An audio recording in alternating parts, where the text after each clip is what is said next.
Ouais, salut. Bon, j'ai fait une vidéo vite fait, là, comme on a pu le voir sur le site Intel où j'expliquais que les ultras, ils sont bien, mais ils auraient pu être mieux, quoi. Avec, surtout avec comment on appelle ça, le NPU, le processeur pour IA. Comme on peut voir aussi sur l'ultra, il est à 36 tops, alors que Microsoft, justement, il préconisait 40 minimum. Donc, s'ils auront fait un ultra 3, euh, l'Ultra 3, il serait à 6 performance cœur, 12 efficient, et il serait à 40 tops. Et donc, après, faire un palier de tous les 5.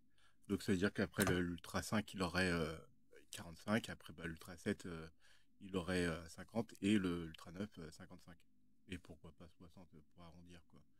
Mais s'ils auront fait tous les 5, ou même tous les 10, hein, ils auraient pu faire des comme ça d'après des chiffres ronds. Donc ça fait l'Ultra 3, mais il n'existe pas, hein, bien sûr, l'Ultra 3.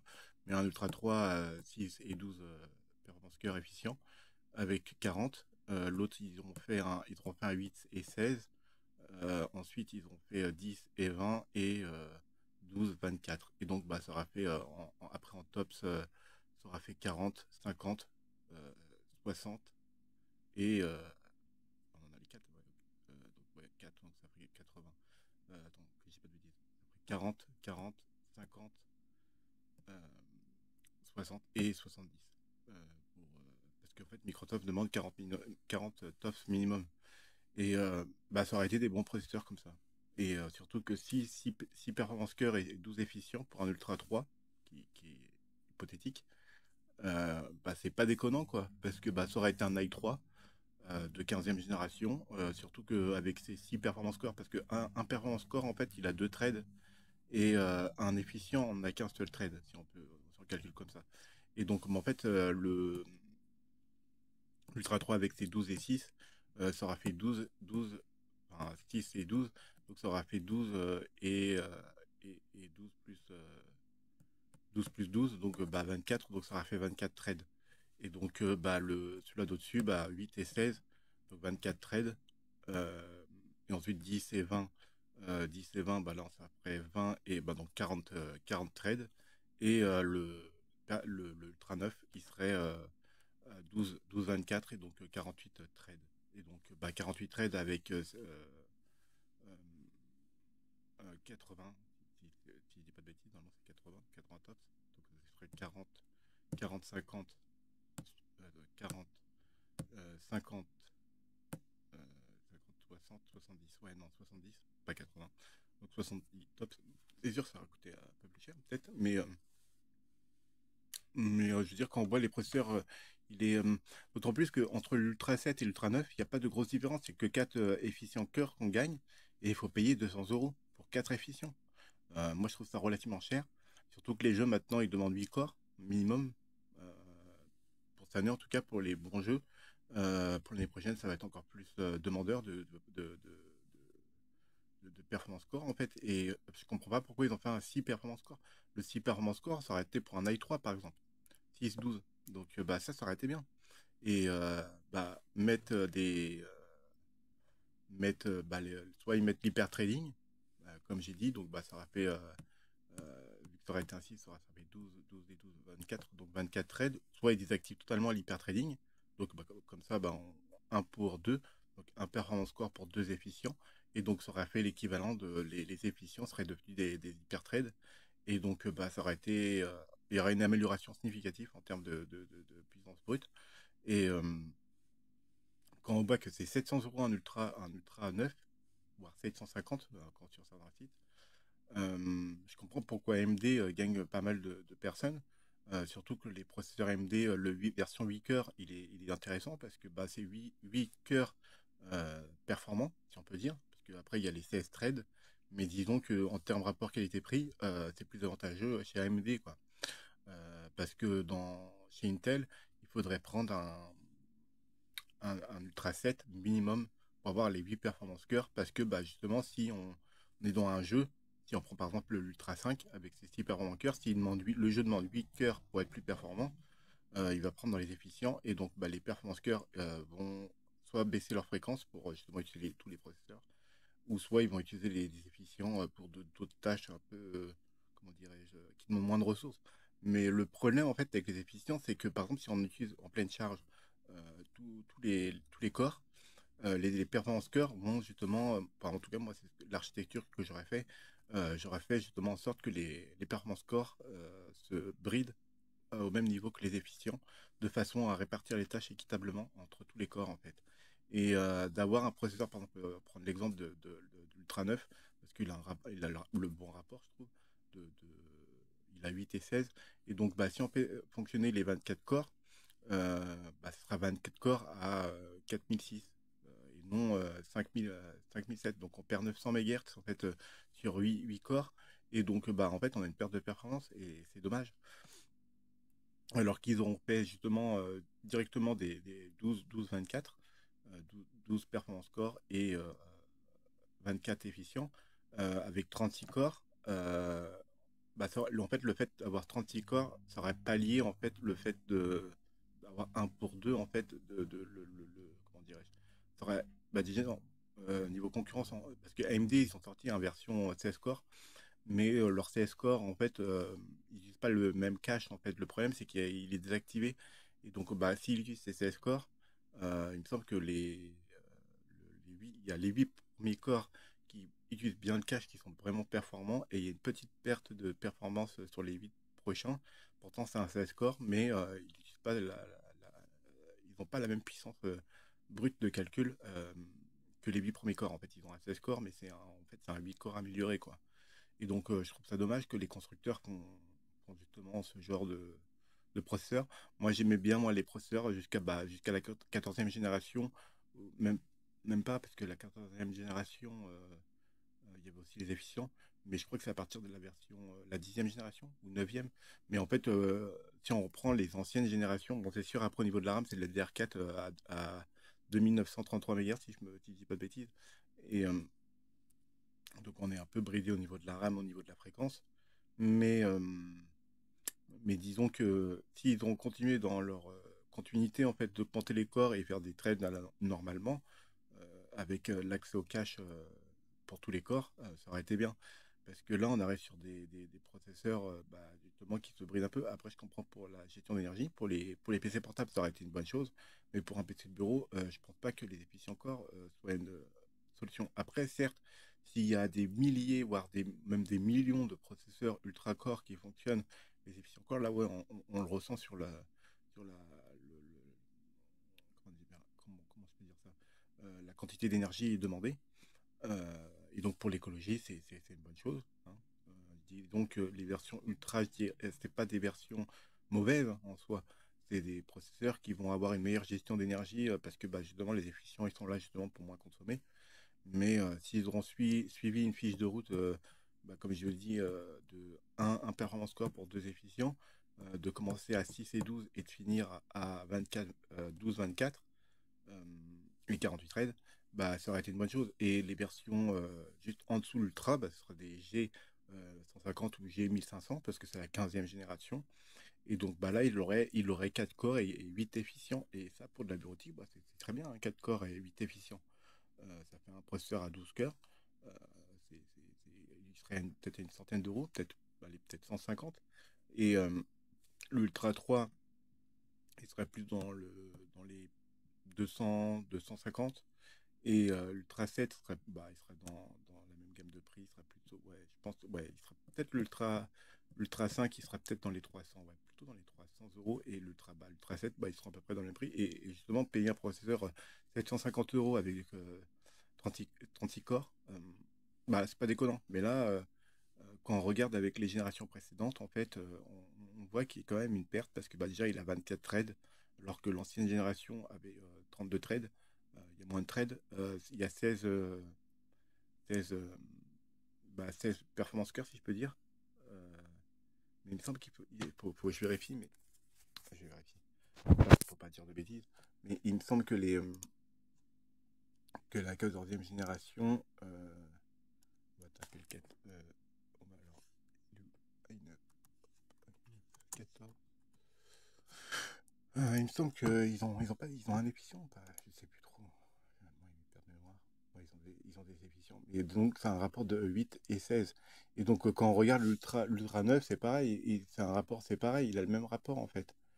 Euh, donc, il n'y a pas d'évolution en soi, en fait. Là, en plus, ouais, non, c'est sur le cas. Ouais, l'Ultra 9, 14900K, il a 8 performances cœur et 16 efficients. Et l'Ultra, c'est pareil. Et l'Ultra 9, il a pareil, mais sauf qu'il a, au lieu d'avoir 32 trades, il en a que 24. Et donc, c'est une régression. Certes, on perd 8 performances, 8 trades, mais on gagne quand même un NPU pour l'intelligence artificielle ou pour d'autres projets. Hmm.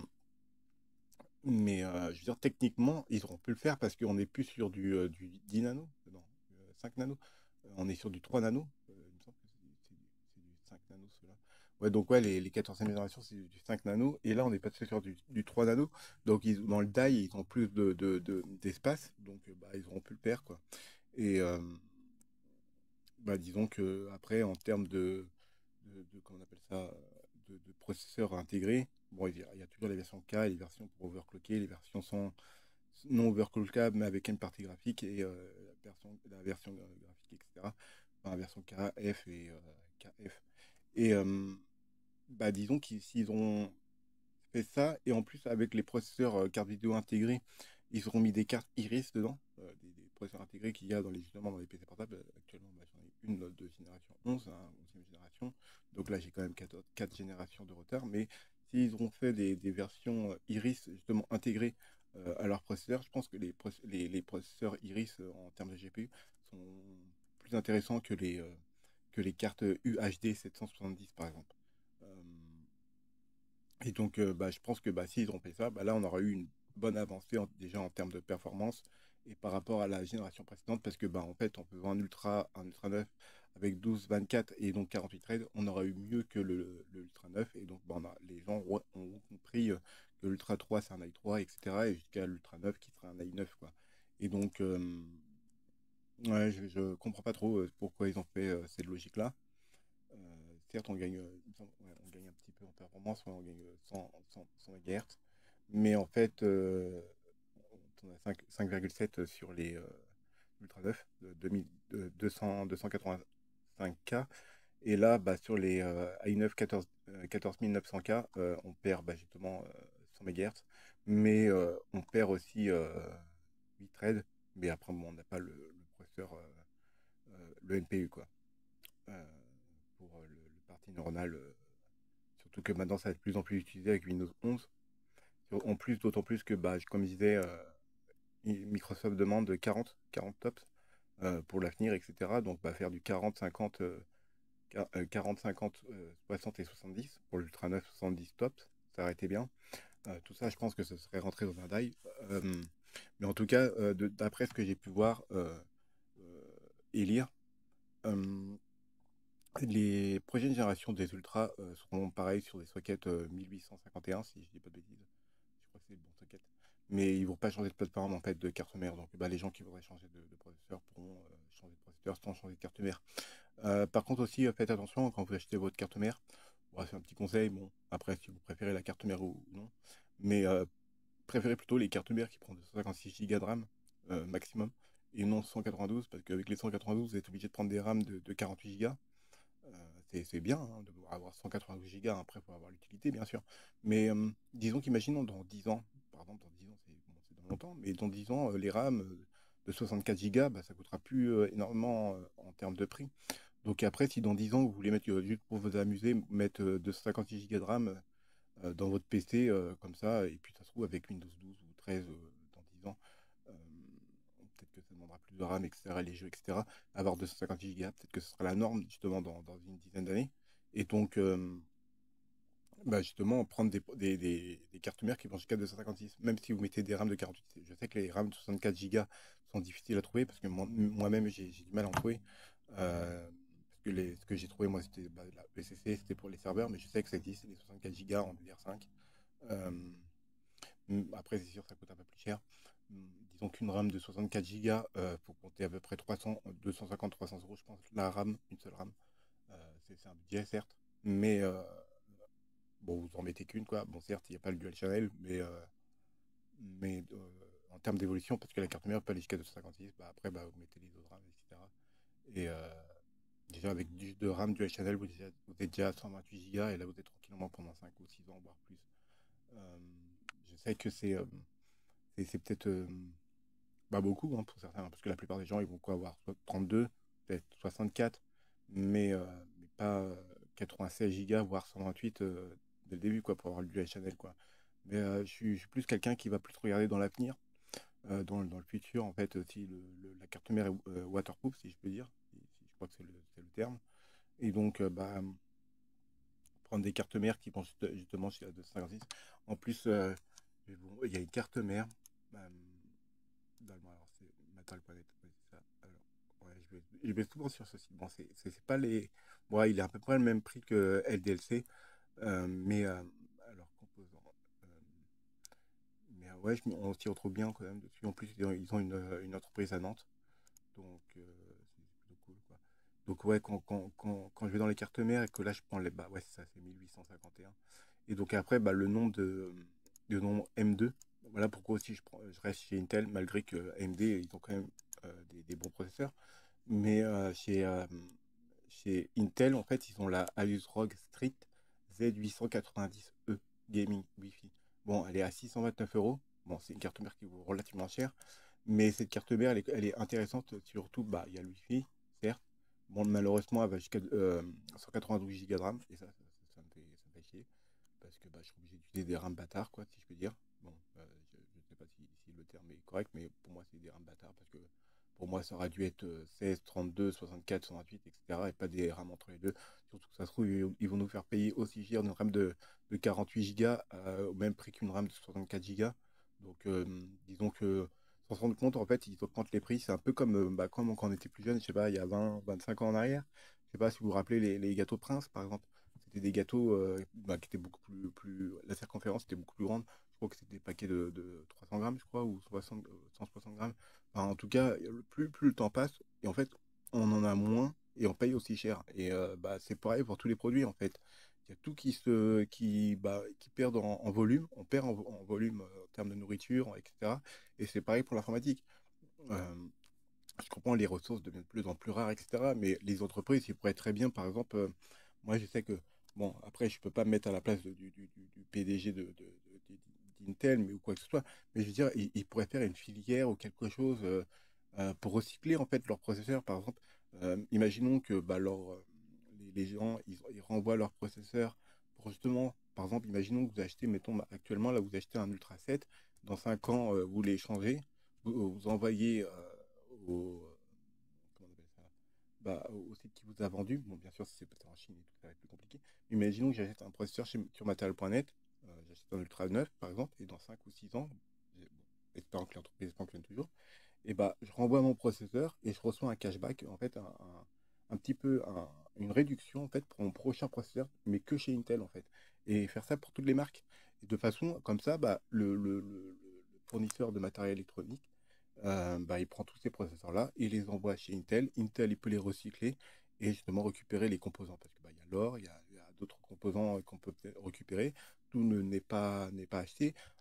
Et pourquoi pas utiliser justement ces Ultra 9 pour faire un nouveau modèle, mais un modèle béton, mais un Ultra 3 par exemple, tout simplement.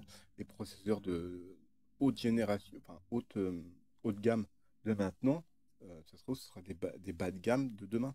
Et donc, bah, de recycler en fait ces processeurs-là, d'une part, ça évite de recréer un nouveau processeur, etc. euh, et de recycler les matériaux si on a besoin. Et d'une part, bah, de réutiliser les processeurs après en faisant une révision, etc., une nouvelle garantie, etc., pour justement l'écologie. Et donc, bah, si même HP, hein, HP, Asus et bah, tous les autres, toutes les marques, quoi, en général, on renverrait notre PC portable ou fixe, ou peu importe la marque, peu importe la marque du composant, on renverrait justement à cette marque-là en question et il nous ferait justement une réduction pour l'achat d'un nouveau, euh, d'un nouveau matériel en fait. Et bah, d'une part, eux, bah, ils récupèrent notre ancien matériel qui pourrait justement revendre éventuellement en occasion et donc bah, se faire de l'argent et gagner un petit peu d'argent. Nous, on récupère un petit peu d'argent pour acheter du nouveau matériel en tant que client. Et en plus, c'est écologique. Et donc, bah, tout le monde est gagnant, en fait. Que ce soit les grandes entreprises, les clients et la planète. Faut pas oublier qu'on bah, on fait partie quand même d'un tout. Et bah, disons que faut, comme je disais, faut consommer intelligemment. Et je pense, bah, c'est comme un peu comme je sais pas si on se rappelle, mais, enfin, les plus anciens se rappelleront, mais le lait de vache, il y avait des bouteilles consignées. Pourquoi il n'y a plus ça maintenant? Avant, on ramenait nos bouteilles consignées, on payait moins cher, quoi. On pourrait faire ça pour du jus de fruits, du lait végétal, par exemple, ou des choses comme ça. Euh, pour pas mal de choses. Après, je sais, c'est des mentalités à changer, etc. Moi-même, je consomme comment on appelle, du lait de soja, etc. En briques, en carton, certes, c'est quand même mieux que le plastique. Mais en verre, le verre, c'est quand même. Bon, on peut le recycler à l'infini. En fait, le verre, c'est comme l'aluminium, quoi.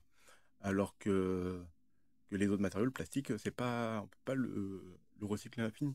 J'avais parlé comme quoi, pour le recyclage, ce qui serait intéressant, par exemple, il y a des gens qui ont essayé de recycler du plastique en faisant fondre. Bon, après, la personne en question, je ne dis pas qu'elle est stupide, hein, elle a testé.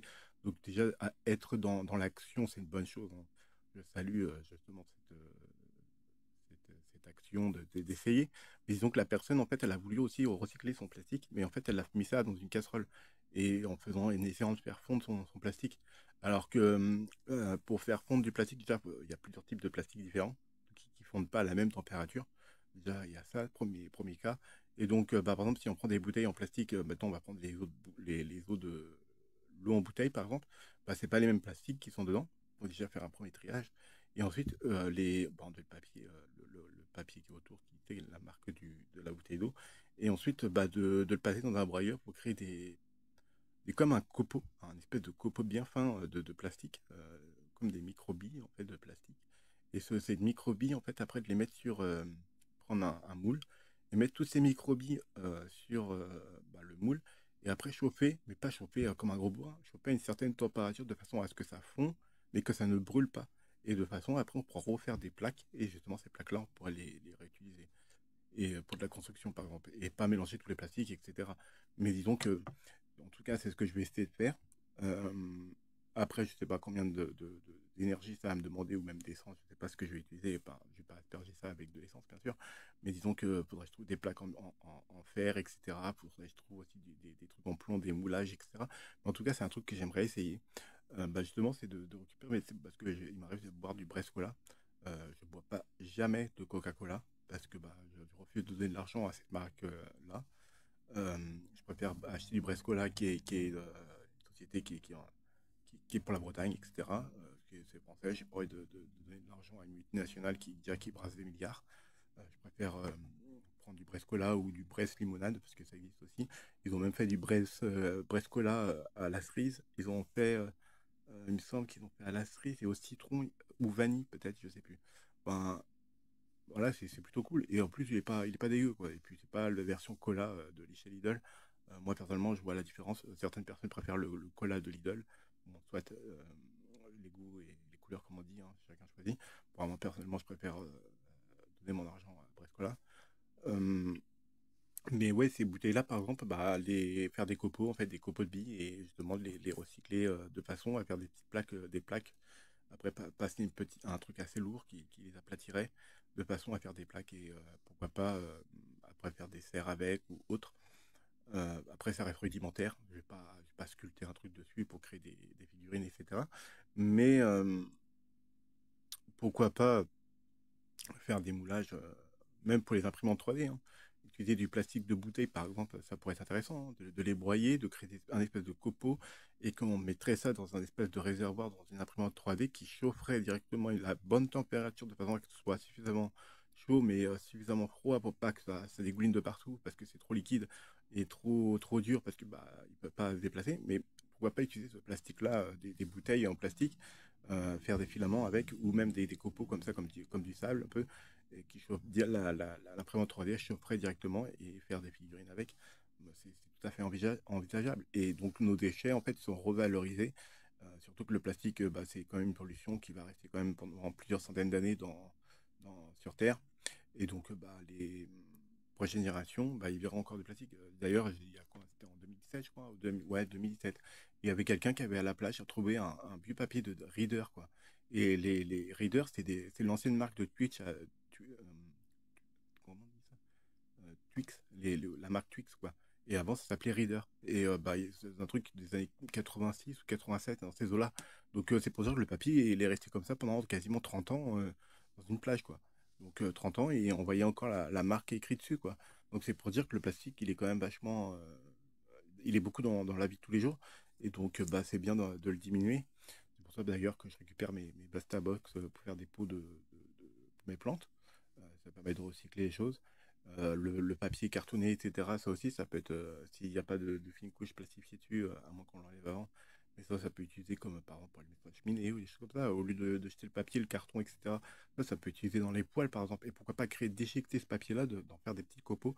Et ces petits copeaux-là, les utiliser bah, dans des poêles, par exemple. Euh, Comme je disais, recycler les choses et revaloriser, en fait, nos déchets, en fait. Quand je vois par exemple les chauffe-plats, c'est pareil. Les chauffe-plats, ils sont en aluminium, c'est recyclable. Les canettes de coca, ou tout autre boisson qui sont en aluminium, ça aussi, ça peut être recyclé. Et l'aluminium, bah, on a un poison sur Terre, hein. On a pendant au moins plus de 100 ans, voire 150 ans, les mines. C'est ce qu'il y a de plus abondant, si je puis dire, sur Terre en termes de métaux. Et donc, bah, l'acier il y a ouais, l'acier, par exemple, du 7-Up, par exemple, c'est des bouteilles un peu moins intéressantes, disons-le. Parce que le 7-Up, je sais pas si vous avez remarqué, les canettes de 7-Up, c'est pas de l'aluminium, mais de l'acier. Et je sais pas pourquoi ils ont fait ce choix-là. Moi, personnellement, j'aurais plutôt choisi l'aluminium parce que c'est les plus légers, etc. C'est-à-dire qu'il y a un côté un peu plus résistant. On a l'impression que c'est un peu plus premium quand on achète une version de 7-Up, mais la limonade citronnée. Mais l'aluminium aurait été beaucoup plus intéressant. C'est comme, là je comprends pas, c'est comme le Coca-Cola, maintenant ils font des petites canettes je crois que c'est 25 centilitres ou 20 centilitres. Non, non, c'est 15, si je dis pas de bêtises, même 15. Ils font des 15 centilitres. C'est quoi? C'est un verre, quoi. Pourquoi ils sont pas restés sur le format 33 centilitres? Et encore, 33, bah après ça fait un litre. C'est comme les bouteilles de Coca-Cola. On voit les bouteilles, maintenant, c'est quoi? Ils font c'est même plus des 1,5 litre. Ils font maintenant, et je crois que il y a même plus de 2 litres, et je crois que c'est des 1 litre 75. Donc on a perdu 250 millilitres, quoi. Donc, ou 25 centilitres, quoi. Et donc, bah, c'est pareil pour les bouteilles d'1,5 litre, quoi. Les bouteilles d'1,5 litre, ils vont disparaître. Ça se trouve, ils vont faire des bouteilles, ça se trouve, c'est déjà le cas, j'ai pas fait attention, de 1,25 litres, quoi. Et donc, bah, et on paye le même prix, en fait. Donc, on perd, en fait, le produit en lui-même, bah, le cola, quoi. Le coca, on en perd et on paye le même prix, quoi. Et donc, bah, moi, je trouve ça absurde et aberrant, quoi. Surtout que bah, c'est beaucoup de flotte. Faut savoir que, bah, bon, aussi, il faut savoir que pour produire 1 litre de coca, il faut quand même 2 litres d'eau. Donc, en termes d'écologie, c'est pas l'idéal, quoi. 2 litres d'eau pour juste 1 litre de coca. Et après, il y a tout le sucre, et après, tous les acides, etc., qui met dedans, qui peut être très polluant, les usines qui créent ça, quoi. Après, bon, c'est sûr que faut pas en boire tous les jours, bien sûr. Mais je ne critique pas les gens qui en boivent, quoi. Euh, Par contre, je peux comprendre que les gens boivent de l'eau en bouteille, par exemple, aussi. Euh, Parce que dans la zone là où la personne se trouve, ça, l'eau, un peu, les nappes phréatiques ou même les tuyaux en général, peut-être que le bâtiment est trop vieux, et donc il peut y avoir de l'amiante ou d'autres métaux toxiques. Je peux comprendre que la personne boit de l'eau en bouteille, mais il faut savoir quand même que l'eau en bouteille, il y a quand même des perturbateurs endocriniens, et l'eau en bouteille, c'est pas aussi l'idéal non plus. Peut-être acheter un filtre directement sur le robinet, c'est peut-être plus écologique, quoi. Euh, D'autant plus que bah, quand on prend de l'eau en bouteille, c'est 1000 fois plus polluant que l'eau au robinet, par exemple. Surtout qu'après, il y a la bouteille en plastique. Bon, certes, la bouteille en plastique, on peut la découper et en faire un pot. D'ailleurs, les avocatiers, ils adorent les bouteilles. Moi, j'ai mis ça dans une bouteille de 2 litres, mon avocatier. Et comme les avocats, ils adorent, ils n'aiment pas trop la largeur, en fait. Si vous achetez un pot, si vous faites pousser un avocatier, ne prenez pas un pot trop large. Prenez surtout un pot pas trop grand en circonférence, mais surtout en hauteur. Ils adorent puiser Ils aiment bien enfoncer leurs racines bien profondément dans la terre. Et donc, bah, ils adorent les bouteilles, en fait. Justement, la circonférence n'est pas très grande, mais il y a une bonne profondeur pour eux et ils apprécient plus. Donc, voilà, pour ceux, les amateurs d'avocats qui veulent en faire pousser. Moi, personnellement, soit vous le faites pousser avec des cure-dents, avec de l'eau, vous mettez 3 ou 4 cure-dents et vous mettez les fesses dans l'eau et vous remplissez ça chaque jour. Ou soit mettez directement en pleine terre et il va prendre racine, mais il faut bien humidifier la terre, quoi, pour qu'il y ait pas mal d'eau, quoi. Et puis, il faut pas avoir peur de mettre beaucoup d'eau, hein. C'est pas un problème pour eux, hein. Euh, je sais pas s'il y a une... Ouais, je sais pas si c'est plus rapide dans la terre ou dans l'eau, mais bon, après, je sais pas. Peut-être que c'est peut-être mieux de mettre directement dans la terre, mais bon, l'un ou l'autre, ça fonctionne, quoi. Euh, ouais, c'est ça. Donc, faut tout revaloriser, même manger quand on mange des aliments. Après, il faut avoir le temps et l'espace, mais par exemple, manger des tomates, par exemple, tout simplement récupérer les graines et les mettre dans la terre. Par exemple, prendre des bastabox, par exemple, tout simplement. Prendre de la terre de dehors. C'est sûr, on va pas prendre un poivron, parce qu'après, bah, il faut quand même qu'il en reste, ou acheter du terreau, et planter nos tomates sans acheter les graines à Jardiland ou tout autre magasin qui vend des graines, quoi. Récupérer directement les graines des fruits qu'on mange, et sans les acheter, et ça pousse très très bien, quoi. Donc, et voilà, quoi. De tout revaloriser dans l'ensemble. Mais ouais, ouais, ce que j'ai dit sur les procédures, de revaloriser les choses, etc. Et donc, ouais, je reviens sur la conteneur. Ouais, je disais, par rapport aux 192 Go de RAM, à vos 600, à vos 629 euros, la Asus ROG Strix Z 890, elle est chère, mais moi je la trouve bien parce qu'en fait, elle a 7, on peut mettre 7, si je dis pas de bêtises, ouais, c'est ça, on peut mettre 7 M2 en termes de stockage. NVMe, 7 stockages et on peut mettre 4 disques durs. Donc, bah, imaginons que vous mettez, déjà, vous pouvez faire un RAID 5 avec 5 SSD. Donc, bah, vous pouvez faire un RAID 5, ou soit vous mettez en x2, et le septième qui reste, par exemple, vous mettez, mettons, je dis un exemple, hein, 6 fois 1 Tera, vous les mettez en RAID 0 ou RAID 1, tout dépend de votre envie. Et le dernier, bah, vous mettez un 2 Tera, et comme ça, bah, ça vous fait un truc de stockage. Et donc, bah, pourquoi pas mettre, mettons, 1 en RAID 0. Bon, après, c'est beaucoup, parce que si vous mettez en plus la dernière génération de SSD, ça a été des SSD qui vont jusqu'à 14 gigas par seconde. Donc, si vous faites un RAID 0, ça vous fait 28 gigas par seconde. Donc, c'est monstrueux la rapidité. Et après, vous pouvez faire des raids miroirs, donc des raids 1. Et donc, après, bah, en faire, il y a 6 emplacements, donc bah, ça en fait 2. Et le septième qui reste, euh, bah, pour le stockage, quoi. Donc, bah, ça vous fait un en RAID 0 pour le système, en RAID 0. Deux fois deux RAID, 1, et bah, un tout seul, qui n'est pas en RAID, en 2 Tera par exemple. Et donc, bah, comme ça, vous avez justement la rapidité pour le système, deux stockages miroirs pour sécuriser les données, et un de stockage non sécurisé, mais vous pouvez stocker dessus. Vous mettez un 2 Tera, et comme ça, ça rattrape un peu la perte en fait avec le RAID 1, le RAID miroir. Et en plus, on peut mettre 4 disques durs en plus dedans.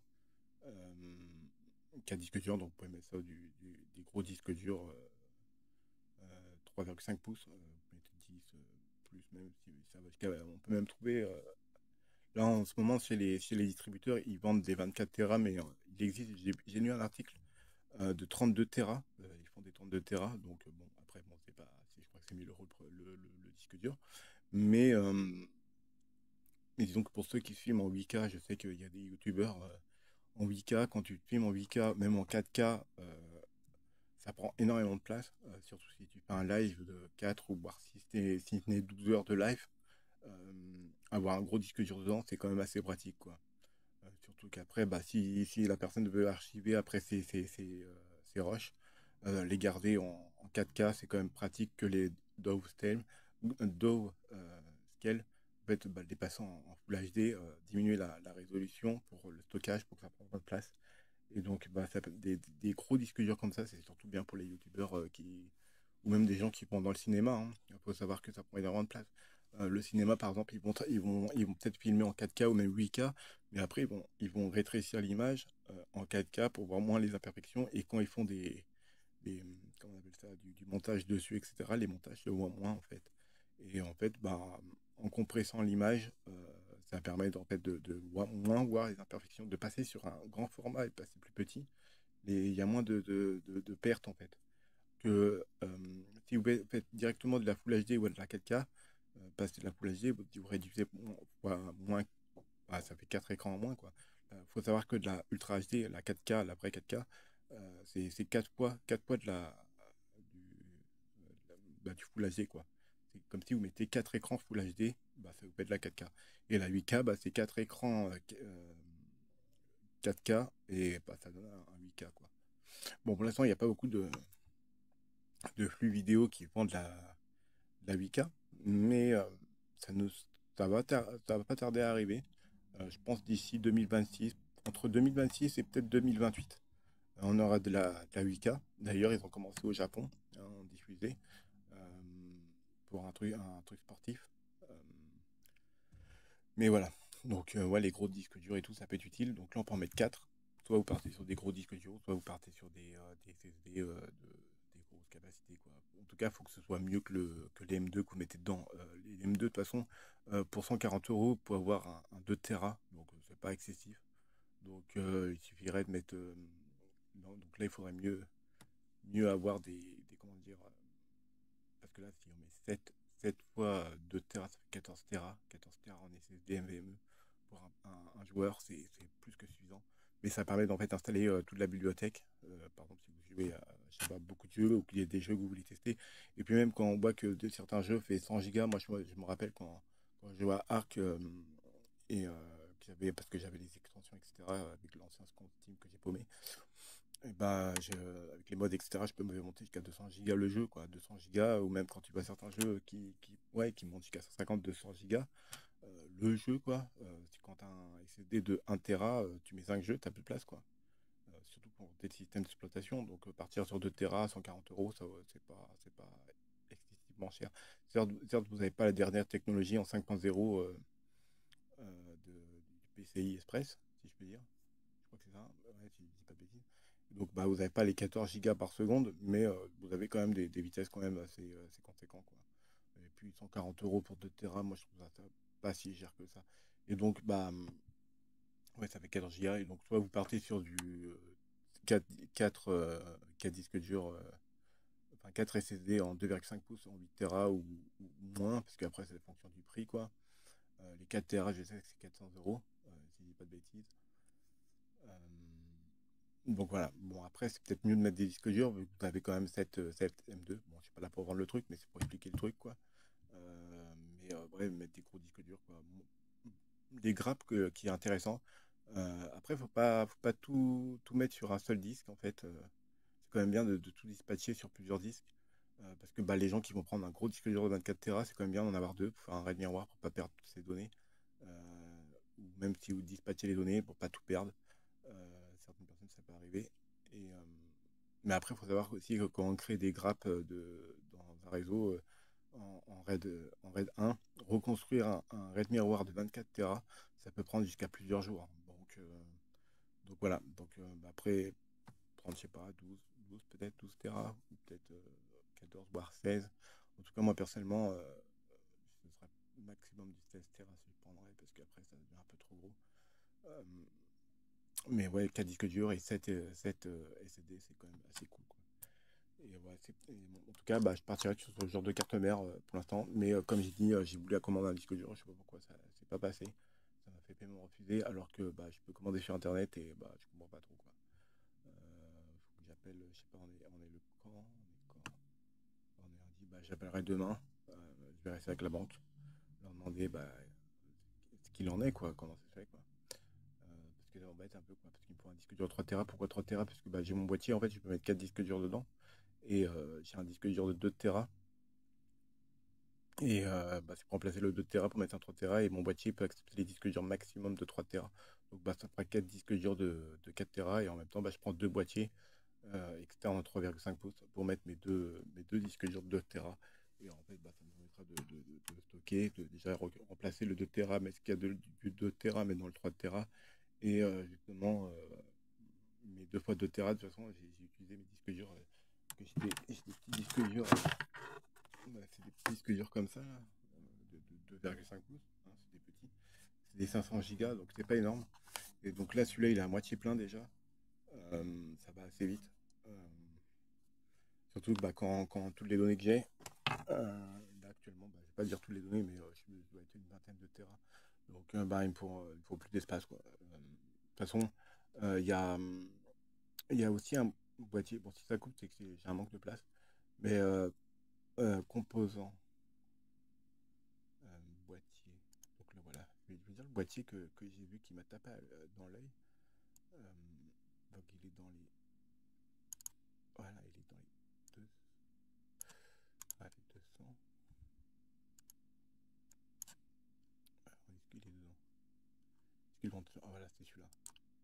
Alors, c'est le Jonsbo N5. Jonsbo N5.